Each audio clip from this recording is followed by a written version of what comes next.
আমার বাবা মা স্ট্রিক্ট, বাট স্ট্রিক্ট না, মানে স্ট্রিক্ট কিন্তু সেই লেভেলের একদম স্ট্রিক্ট না, মানে স্ট্রিক্ট অল্প স্বল্প স্ট্রিক্ট। এই ধরো আমি কখনো যখন বাজারে যাব, কি করতে যাব, কেন যাব, কখন যাব, কার সাথে যাব, কি করব বাজারে গিয়া, ব্যাস।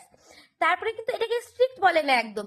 ধরো আমি কোনো সময় বললাম যে বন্ধু বান্ধবের সাথে খাইতে যাব, তাহলে কেন খাইতে যাব, খাওয়ারই যখন দরকার তাহলে বাড়িতে এনে বসে খা, সেই টাকাটা আমি দিয়ে দিতেছি, কারণ এমনি তো তুই আমাদের ঘরেই চলিস। মানে আমার কথা বলতেছি, আমি আমার মা বাবারা এটা ভাবে বা বলে আমাকে।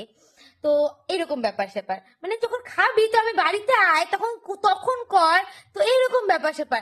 তারপরে আমি যখন কোনো সময় কারোর সাথে কথা বলবো, তাইলে কি কথা, কে ফোন করছে, কেন ফোন করছে, কি দরকার, মানে একটার পর একটা লাগেই আছে, একটার পর একটা কোশ্চেন লাগেই আছে জীবনে এদের। মানে আমাকে নিয়ে বহুত, কিন্তু এটাকে স্ট্রিক্ট বলে না, মানে বেশি স্ট্রিক্ট বলে না, এটা অল্প স্বল্প স্ট্রিক্ট।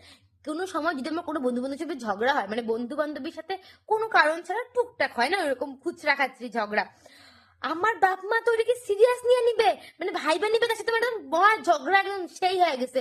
আর সেই ঝগড়ার মূল কারণ আমি, আর কোনো কারণ নাই, ভুল আমি করছি, নিশ্চয় আমি কিছু খারাপ করছি, তাই জন্য এই ভুলগুলো হয়েছে। স্ট্রিক্ট না, এটাকে স্ট্রিক্ট বলে না। আর কোনো কারণে যদি আমি বলি যে মুখে মুখে তর্ক করি, মানে সবসময় মেয়েটা সেটা করি,